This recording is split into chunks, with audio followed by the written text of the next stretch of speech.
ನಮಸ್ಕಾರ ಸ್ನೇಹಿತರೆ, ಕುಂಭ ರಾಶಿಯವರಿಗೆ ಭಗವಂತ ಕೊಟ್ಟಿರ್ತಕ್ಕಂತ ಅತ್ಯದ್ಭುತವಾದಂತಹ ವರಗಳು ಯಾವುವು? ಕುಂಭ ರಾಶಿಯವರು ಜೀವನದಲ್ಲಿ ಏನೆಲ್ಲ ಲಾಭಗಳನ್ನ ಪಡೆದುಕೊಳ್ತಾರೆ? ಅವರ ಅದೃಷ್ಟದ ಬಾಗಿಲು ಓಪನ್ ಆಗಿದ್ಯಾ? ಈ ರಾಶಿಯವರಿಗೆ ಮುಂದಿನ ಜೀವನದಲ್ಲಿ ಯಾವೆಲ್ಲ ಎಚ್ಚರಿಕೆಗಳನ್ನ ವಹಿಸಬೇಕು? ಕುಂಭ ರಾಶಿಯವರಿಗೆ ಭಗವಂತ ಕೊಟ್ಟಿರ್ತಕ್ಕಂತ ಅತ್ಯದ್ಭುತವಾದಂತಹ 4 ವರಗಳು ಯಾವುವು? ಇದೆಲ್ಲವನ್ನ ಹೇಳ್ತಾ ಹೋಗ್ತೀನಿ. ಅದಕ್ಕಿಂತ ಮೊದಲು ದೇವರು, ಜ್ಯೋತಿಷ್ಯ ಶಾಸ್ತ್ರ, ಆಚಾರ ವಿಚಾರಗಳ ಬಗ್ಗೆ ನಂಬಿಕೆ ಇದ್ರೆ ಈಗಲೇ ವಿಡಿಯೋ ಒಂದು ಲೈಕ್ ಕೊಟ್ಟು ಪ್ರತಿದಿನ ದಿನ ಭವಿಷ್ಯ ತಿಳಿಯಲು ನಮ್ಮ ಚಾನೆಲ್ ಅನ್ನ ಸಬ್ಸ್ಕ್ರೈಬ್ ಮಾಡಿ. ಹಾಗೆ ಬೇಗನೆ ನಮ್ಮ ವಿಡಿಯೋದ ನೋಟಿಫಿಕೇಶನ್ ಪಡೆಯಲು ಬೆಲ್ ಬಟನ್ ಕ್ಲಿಕ್ ಮಾಡಿ ಆಲ್ ಅಂತ ಕ್ಲಿಕ್ ಮಾಡ್ಕೊಳ್ಳಿ. ಇನ್ನು ನಿಮ್ಮ ಜೀವನದ ಸಕಲ ಸಮಸ್ಯೆಗಳಾದಂತಹ ಸತಿಪತಿ ಕಲಹ, ಪ್ರೀತಿಯಲ್ಲಿ ಮೋಸ, ಭೂಮಿ ವಿಚಾರ, ಕೋರ್ಟ್ ಕೇಸ್, ವ್ಯಾಪಾರ, ಹಣಕಾಸಿನ ತೊಂದರೆ, ಸಾಲಬಾಧೆ, ಸ್ತ್ರೀಯರ ಗುಪ್ತ ಸಮಸ್ಯೆ, ಹೀಗೆ ಹಲವಾರು ಸಮಸ್ಯೆಗಳಿಗೆ ಶಾಶ್ವತ ಪರಿಹಾರ ಮಾಡಿಕೊಡ್ತಾರೆ. ಡಿಸ್ಪ್ಲೇ ಮೇಲೆ ಕಾಣ್ತಕ್ಕಂಥ ಗುರುಜಿ ನಂಬರ್ಗೆ ಒಮ್ಮೆ ಕರೆ ಮಾಡಿ ನೋಡಿ. ಹೌದು, ಕುಂಭ ರಾಶಿಯವರಿಗೆ ಭಗವಂತನು ಅತ್ಯದ್ಭುತವಾದಂತಹ 4 ವರಗಳನ್ನ ಕೊಟ್ಟಿದ್ದು, ಕುಂಭ ರಾಶಿಯವರು ಜೀವನದಲ್ಲಿ ಕಠಿಣ ಪರಿಶ್ರಮಕ್ಕೆ ತಕ್ಕಂತಹ ಪ್ರತಿಫಲಗಳನ್ನ ಈ ಸಂದರ್ಭದಲ್ಲಿ ಇವರು ಪಡ್ಕೊಳ್ತಾರೆ ಅಂತ ಹೇಳಬಹುದು. ಈ ರಾಶಿಯವರಿಗೆ ಡಬಲ್ ಧಮಾಕ ದೊರಕ್ತಾ ಇದ್ದು ಸಂಪತ್ತು ದುಪ್ಪಟ್ಟಾಗುತ್ತೆ ಅಂತ ಹೇಳಬಹುದು. ಈ ರಾಶಿಯವರಿಗೆ ಮುಂದಿನ ಜೀವನದಲ್ಲಿ ಅದೃಷ್ಟವಂತರಾಗ್ತಾರೆ. ಜೊತೆಗೆ ಗಜಕೇಸರಿ ಯೋಗ, ಲಕ್ಷ್ಮೀ ನಾರಾಯಣ ಯೋಗದ ಮಿಶ್ರಣದಿಂದಾಗಿ ಈ ರಾಶಿಯವರು ಸಂತಸ ಮತ್ತೆ ಧೈರ್ಯ ಎಲ್ಲವನ್ನ ಕೂಡ ಕಾಣ್ತಾರೆ. ಇವರ ಚಿಂತೆಗಳು ಕ್ರಮೇಣವಾಗಿ ಕಡಿಮೆ ಆಗ್ತಾ ಹೋಗುತ್ತೆ. ಸಂತೋಷ, ಸಮೃದ್ಧಿ, ಲಾಭ, ಯಶಸ್ಸು ಎಲ್ಲವನ್ನ ಕೂಡ ಇವರ ಜೀವನದಲ್ಲಿ ಪಡಿತಾ ಹೋಗ್ತಾರೆ ಅಂತ ಹೇಳಬಹುದು. ನೀವು ನಿಮ್ಮ ಬುದ್ಧಿವಂತಿಕೆಯಿಂದ ನಿಮ್ಮ ಪ್ರಭಾವವನ್ನ ಹೆಚ್ಚಿಸೋದ್ರಲ್ಲಿ ಯಶಸ್ಸನ್ನ ಕಾಣ್ತೀರಾ.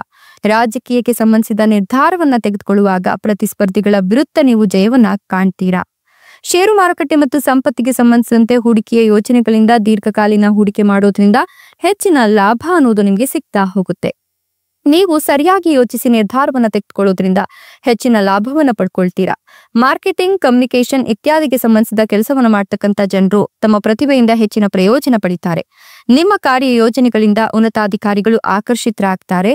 ವ್ಯಾಪಾರಕ್ಕೆ ಸಂಬಂಧಿಸಿದಂತೆ ಅಲ್ಪ ದೂರ ಪ್ರಯಾಣಿಸುವ ಯೋಗ ಇದ್ದು ಈ ಪ್ರಯಾಣವು ನಿಮ್ಗೆ ಹೆಚ್ಚಿನ ಲಾಭವನ್ನ ತಂದುಕೊಡುತ್ತೆ. ನಿಮ್ಮ ಧನ ಸಂಪತ್ತು ಹೆಚ್ಚಾಗ್ಲಿದ್ದು ಸಂಪತ್ತಿಗೆ ಸಂಬಂಧಿಸಿದಂತೆ ಲಾಭ ಗಳಿಸಲು ಉತ್ತಮ ಅವಕಾಶ ಸಿಗುತ್ತೆ. ಹೋಟೆಲ್, ಶಿಕ್ಷಣ ಇತ್ಯಾದಿಗಳಿಗೆ ಸಂಬಂಧಿಸಿದ ಜನರಿಗೆ ವಿಶೇಷವಾಗಿ ಯಶಸ್ಸು ದೊರಕುತ್ತೆ. ನಿಮ್ಮ ಪ್ರಯತ್ನಗಳಲ್ಲಿ ಯಶಸ್ಸನ್ನ ಕಾಣ್ತೀರಾ. ನಿಮ್ಗೆ ಹಣವನ್ನ ವಾಪಸ್ ಗಳಿಸುವ ಸಾಧ್ಯತೆ ಹೆಚ್ಚಾಗಿದ್ದು ಕೊಟ್ಟ ಹಣವನ್ನ ಮರಳಿ ನೀವು ಪಡೆದುಕೊಳ್ತೀರಾ. ಧಾರ್ಮಿಕ ಕಾರ್ಯಗಳಲ್ಲಿ ನಿಮ್ಮ ಮನಸ್ಸು ಹೆಚ್ಚಾಗಿ ಸಂತೃಷ್ಟಿಯನ್ನ ಕಾಣುತ್ತೆ ಅಂತ ಹೇಳಬಹುದು. ಗುರಿಗಳನ್ನ ತಲುಪುವಲ್ಲಿ ನೀವು ಯಶಸ್ಸನ್ನ ಕಾಣ್ತೀರಾ. ನಿಮ್ಗೆ ಹೆಚ್ಚಿನ ಪ್ರಯೋಜನವಾಗಲಿದ್ದು ಪಾಲುದಾರಿಕೆಯಲ್ಲಿ ಕೆಲಸ ಮಾಡೋರಿಗೆ ಹೆಚ್ಚಿನ ಲಾಭ ದೊರಕುತ್ತೆ. ವ್ಯಾಪಾರಕ್ಕೆ ಸಂಬಂಧಿಸಿದಂತೆ ನಿಮ್ಮ ಸಂಬಂಧ ಇನ್ನಷ್ಟು ಬಲಗೊಳ್ಳುತ್ತೆ. ನಿಮ್ಮೆಲ್ಲ ಕೆಲಸಗಳನ್ನ ಸುಲಭವಾಗಿ ನೀವು ಪೂರ್ಣಗೊಳಿಸ್ತೀರಾ. ವಿಶೇಷವಾಗಿ ಮನೆಯ ಸದಸ್ಯರಿಂದ ಮತ್ತು ನಿಮ್ಮ ಸಂಗಾತಿಯಿಂದ ಪ್ರತಿಯೊಂದು ಹೆಜ್ಜೆಯಲ್ಲಿಯೂ ಸಂಪೂರ್ಣವಾದ ಬೆಂಬಲವನ್ನ ಈ ಸಂದರ್ಭದಲ್ಲಿ ನೀವು ಪಡ್ಕೊಳ್ತೀರಾ. ನಿಮ್ಮ ಆದಾಯವನ್ನ ಹೆಚ್ಚಿಸಲು ಇದ್ದಂತಹ ಎಲ್ಲ ಸಮಸ್ಯೆಗಳು ದೂರವಾಗೋದ್ರೊಂದಿಗೆ ನಿಮ್ಮ ಕಠಿಣ ಪರಿಶ್ರಮದಿಂದಾಗಿ ಹೆಚ್ಚಿನ ಧನ ಪ್ರಾಪ್ತಿಯಾಗುವ ಯೋಗ ಲಭಿಸುತ್ತೆ. ಶತ್ರುಗಳ ವಿರುದ್ಧ ಜಯ ಗಳಿಸ್ತೀರಾ. ಸಂಪತ್ತಿಗೆ ಸಂಬಂಧಿಸಿದ ವಿವಾದಗಳಿಂದ ಮುಕ್ತಿ ದೊರಕುತ್ತೆ. ಯಾವುದಾದ್ರೂ ವಿಚಾರಗಳು ನ್ಯಾಯಾಲಯದಲ್ಲಿ ನಡೀತಾ ಇದ್ರೆ ತೀರ್ಪು ನಿಮ್ಮ ಪರವಾಗಿ ಬರೋದ್ರಿಂದ ಸಂತಸವನ್ನ ನೀವು ಕಾಣ್ತೀರಾ ಅಂತ ಹೇಳಬಹುದು. ಇನ್ನು ಈ ರಾಶಿ ಚಕ್ರದ ಜನರಿಗೆ ಮುಂದಿನ ದಿನಗಳು ಸಾಕಷ್ಟು ಪ್ರಯೋಜನಗಳನ್ನ ತಂದ್ಕೊಡ್ತಕ್ಕಂಥ ದಿನಗಳಾಗಿದ್ದು ಯಶಸ್ಸು ಅನ್ನೋದು ಹುಡುಕಿಕೊಂಡು ಬರುತ್ತೆ ಅಂತ ಹೇಳಬಹುದು. ನಿಮ್ಮ ಜೀವನದಲ್ಲಿ ಆಗ್ತಿರ್ತಕ್ಕಂಥ ಉನ್ನತಿಯು ಶತ್ರುಗಳ ಕಣ್ಣನ್ನ ಕೆಂಪಾಗ್ಸುತ್ತೆ. ಹೀಗಾಗಿ ಪರಿಸ್ಥಿತಿಗೆ ತಕ್ಕಂತೆ ಹೊಂದಾಣಿಕೆಯನ್ನ ಮಾಡ್ಕೊಂಡು ಮುಂದುವರಿಯೋದು, ಅನುಕೂಲಕರ ವಾತಾವರಣ ನಿರ್ಮಾಣ ಮಾಡೋದ್ರಲ್ಲಿ ಇದು ಹೆಚ್ಚಿನ ಪಾತ್ರವನ್ನ ವಹಿಸುತ್ತೆ. ಹೀಗಾಗಿ ಶತ್ರುಗಳ ಕೆಂಗನಿಗೆ ಗುರಿ ಆಗ್ಬೇಡಿ. ಛಲದಿಂದ ಕೆಲಸವನ್ನ ನೀವು ಮಾಡಿ. ಕೆಲವೊಂದು ಸನ್ನಿವೇಶಗಳು ನಿಮ್ಮ ಪರವಾಗಿ ಇರುತ್ತೆ. ಷೇರು ಮಾರುಕಟ್ಟೆಯಲ್ಲಿ ಹೂಡಿಕೆಯಲ್ಲಿ ಬುದ್ಧಿವಂತಿಕೆಯನ್ನ ಉಪಯೋಗಿಸಬೇಕಾಗತ್ತೆ. ಹೀಗಾಗಿ ಹಿರಿಯರ ಹೇಳಿದಂತಹ ತಪ್ಪುಗಳನ್ನ ತಿದ್ದುಕೊಂಡು ಒಪ್ಕೊಂಡು ಆ ಒಂದು ತಪ್ಪುಗಳು ಮರುಕಳಿಸದಂತೆ ನೀವು ಮಾಡಬೇಕಾಗತ್ತೆ.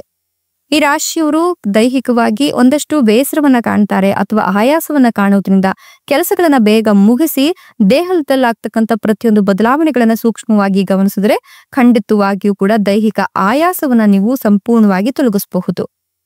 ಇನ್ನು ಈ ರಾಶಿ ಚಕ್ರದ ಜನರಿಗೆ ಅನಿರೀಕ್ಷಿತ ತಿರುಗಾಟದಿಂದ ಕೂಡ ಲಾಭ ಇದೆ. ಒಂದಷ್ಟು ಮನೆಗೆ ಬೇಕಾದಂತಹ ವಸ್ತುಗಳನ್ನ ಖರೀದಿ ಮಾಡ್ತೀರಾ. ಸಮಯಕ್ಕೆ ಸರಿಯಾಗಿ ಕೆಲಸವನ್ನ ಪೂರ್ಣಗೊಳಿಸ್ತೀರಾ. ಇನ್ನು ಸೂಕ್ತವಾಗಿದ್ದಂತಹ ನಿಮ್ಮ ಪ್ರತಿಭೆ ಹೊರಬರುತ್ತೆ. ಶ್ರದ್ಧೆಯಿಂದ ನೀವು ಉನ್ನತ ಹಂತಕ್ಕೆ ತಲುಪ್ತೀರಾ. ಇತ್ತೀಚಿನ ದಿನಗಳಲ್ಲಿ ಜೀವನದಲ್ಲಿ ಆಗ್ತಿರ್ತಕ್ಕಂಥ ಉನ್ನತಿಯು ಶತ್ರುಗಳ ಕಣ್ಣನ್ನ ಕೆಂಪಾಗಿಸೋದ್ರಿಂದ ನೀವು ಅವರೆಲ್ಲರನ್ನ ಸರಿದೂಗಿಸಿ ನಿಭಾಯಿಸ್ಕೊಂಡು ಹೋಗ್ಬೇಕಾಗತ್ತೆ. ಪ್ರಯಾಣದ ಸಂದರ್ಭದಲ್ಲಿ ದ್ವಿಚಕ್ರ ವಾಹನಕ್ಕಿಂತ ನೀವು 4 ಚಕ್ರದ ವಾಹನವನ್ನ ಬಳಸೋದು ಬಹಳ ಉತ್ತಮ ಅಂತ ಹೇಳಲಾಗ್ತಿದ್ದು ಪ್ರಯಾಣದ ಬಗ್ಗೆ ಗಮನ ಇರ್ಲಿ, ನಿಗಾ ಇರ್ಲಿ. ಮನೆಯಲ್ಲಿ ನಡೆಯುವ ಮಂಗಳ ಕಾರ್ಯಗಳಿಗೆ ಉಪಯೋಗಕ್ಕೆ ಬರುವಂತಹ ಪೂಜಾ ಸಾಮಗ್ರಿಗಳ ಖರೀದಿಯನ್ನ ನಡೆಸ್ತೀರಾ. ಕೆಲವು ಕಾರ್ಯಗಳನ್ನ ಮಾಡಿ ಮುಗಿಸ್ತೀರಾ. ಶಾಲಾ ಸಮಯದ ಗೆಳೆಯರೊಂದಿಗೆ ದೂರದ ಪ್ರಯಾಣ ನಡೆಸುವ ಯೋಚನೆಯನ್ನ ನೀವು ಮಾಡ್ತಾ ಇದ್ರೆ ಜೀವನದಲ್ಲಿ ಉಂಟಾಗ್ತಿರುವ ಅನುಭವಗಳನ್ನ ಸಂತಸದಲ್ಲಿ ಸ್ವಾಗತಿಸಲು ತುಂಬಾ ಅನುಕೂಲಕರವಾಗುತ್ತೆ. ಕಷ್ಟದ ಪರಿಸ್ಥಿತಿಯಲ್ಲಿ ಆಗಿ ಬಂದವರ ಋಣವನ್ನ ತೀರಿಸಲು ನಿಮ್ಗೆ ಅವಕಾಶ ಸಿಗುತ್ತೆ.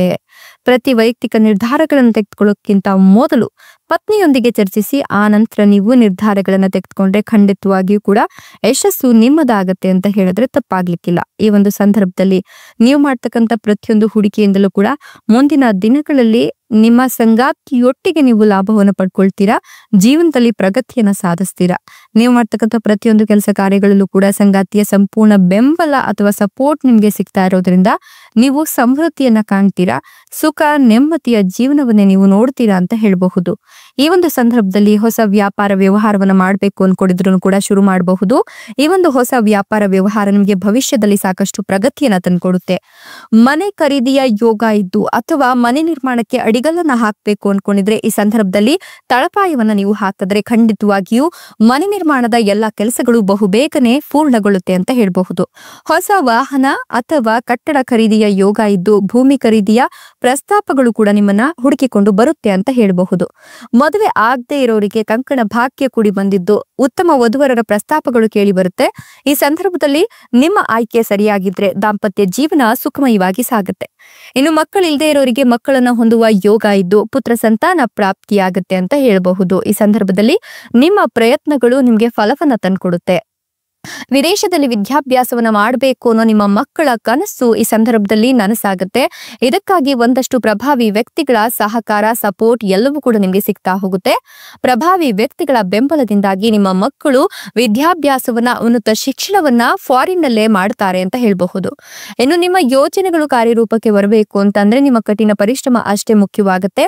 ನೀವು ಮಾಡ್ತಕ್ಕಂಥ ಒಂದಷ್ಟು ಹೂಡಿಕೆಗಳು ಭವಿಷ್ಯದಲ್ಲಿ ನಿಮ್ಗೆ ಲಾಭವನ್ನ ತಂದುಕೊಡುತ್ತೆ ಅಂತ ಹೇಳಬಹುದು. ಇನ್ನು ಪಿತ್ರಾರ್ಜಿತ ಆಸ್ತಿಯ ಲಾಭ ನಿಮ್ಗೆ ಇದ್ದು ನ್ಯಾಯಾಲಯದಲ್ಲಿ ಅಥವಾ ಕೋರ್ಟ್ ಕಚೇರಿ ಅಲೆದಾಟದಲ್ಲಿ ನಿಮ್ಗೆ ಜಯ ಸಿಗುತ್ತೆ. ಇನ್ಮುಂದೆ ಅನವಶ್ಯಕವಾಗಿ ಅಲೆದಾಡೋದು ನಿಮ್ಗೆ ತಪ್ಪುತ್ತೆ ಅಂತ ಹೇಳಬಹುದು. ಯಾಕಂತಂದ್ರೆ ಕೋರ್ಟ್ ಕಚೇರಿಯಲ್ಲಿರ್ತಕ್ಕಂಥ ಕೇಸ್ಗಳು ನಿಮ್ಮ ಪರವಾಗುತ್ತೆ. ನಿಮ್ಗೆ ಆದಾಯದ ಮೂಲಗಳು ಹೆಚ್ಚಾಗಿ ಆದಾಯ ದುಪ್ಪಟ್ ಆಗುತ್ತೆ ಅಂತ ಹೇಳಿದ್ರೆ ತಪ್ಪಾಗ್ಲಿಕ್ಕಿಲ್ಲ.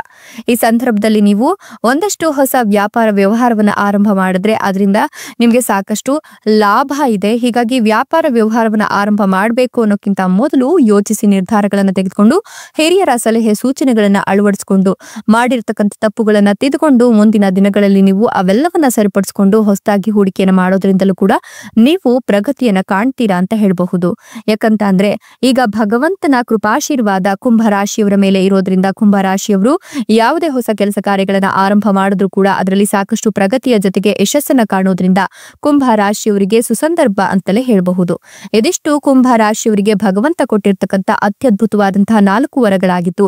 ಕುಂಭರಾಶಿಯವರು ಒಂದಷ್ಟು ಯಶಸ್ಸಿನ ಜೊತೆಗೆ ಒಂದಷ್ಟು ತೊಡಕುಗಳನ್ನ ಕೂಡ ಕಾಣ್ತಾರೆ.